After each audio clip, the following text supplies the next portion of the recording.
Well, in case you missed it earlier, our meteorologist Michael Koos is surrounded by dozens of blocks of ice, and I believe this is a first around the world. Michael, is that right?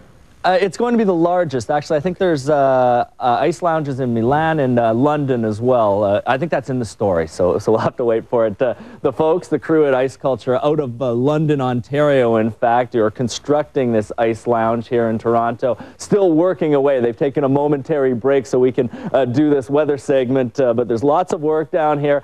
Lots of ice down here as well. In fact, almost 200,000 pounds of ice. That's almost 100,000 kilos of ice in here to construct this place. You can see it is quite impressive. The temperature in here to keep this place frozen and looking like this for the next 6 months potentially, it's -5. That's 10 degrees cooler than the temperature outside. Now, would you want to go out and spend your evening where it's going to be as much as 25 degrees colder than the temperature in your house? Well, the folks down here at Ice Lounge are betting on it.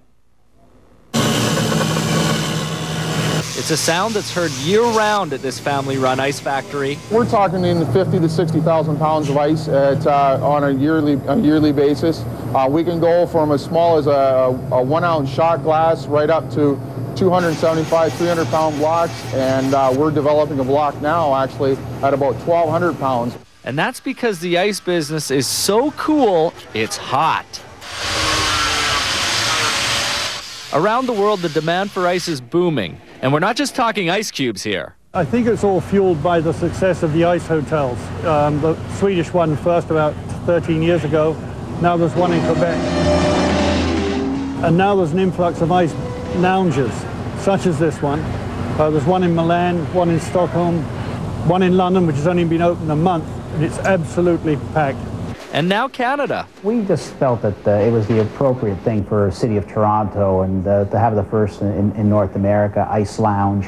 Iceculture has built the world's largest ice bar on the patio of Sea Lounge under a refrigerated tent. We had to bring in 90,000 BTUs of cooling just to keep the space cool enough to ensure that the ice isn't melting.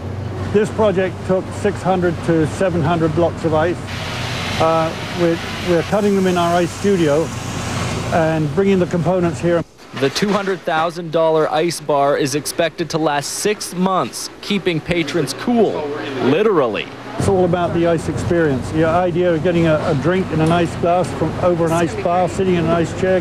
Which all gives new meaning to the expression, chillin'. Now, the media launches tomorrow, and when the folks roll in here to Ice Lounge, you're actually given one of these parkas, so you don't have to come totally equipped for the weather, but you should definitely dress warm as well as gloves. It's -5 in here, but it doesn't feel too terribly cold. Obviously, there's not a breeze inside. Today, outside, 5 degrees, not that bad, but man, it was gray out there. Let's take a look at the satellite and radar combination. What we're seeing right now, a blanket of cloud cover across all of southern and central Ontario. That is going to be the lingering case through the overnight period. Good chance to see some flurries as well.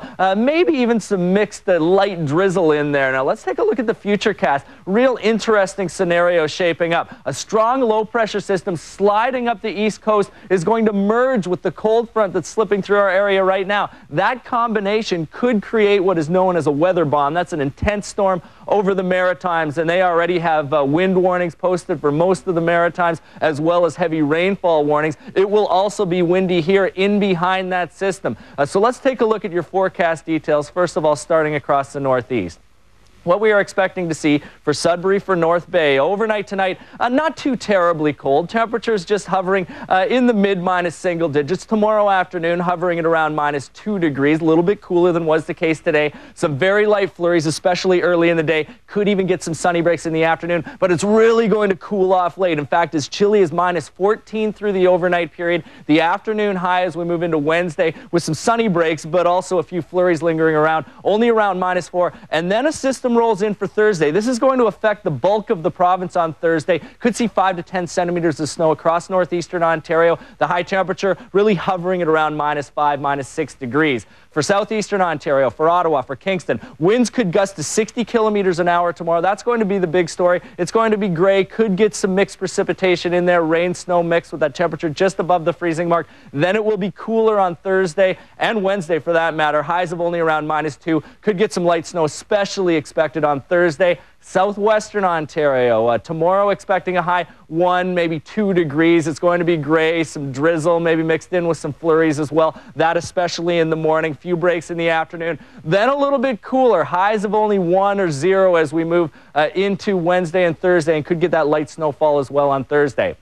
Central Ontario, high tomorrow right around the freezing mark. Few flurries, no major precipitation, and then expecting to see temperatures right around -2 for Wednesday and Thursday. Thursday could see 5 centimeters of snow. Around the Toronto area, next 7 days look like this. First of all, for tomorrow, the high of only 2 degrees. Expecting to see a few flurries mainly early. Flurries, but some sunshine expected on Wednesday. Snow, 2, maybe 3 centimeters on Thursday. Another cold day on Friday. Weekend, again, looks great after a fantastic weekend just behind us. We have another great one on the way.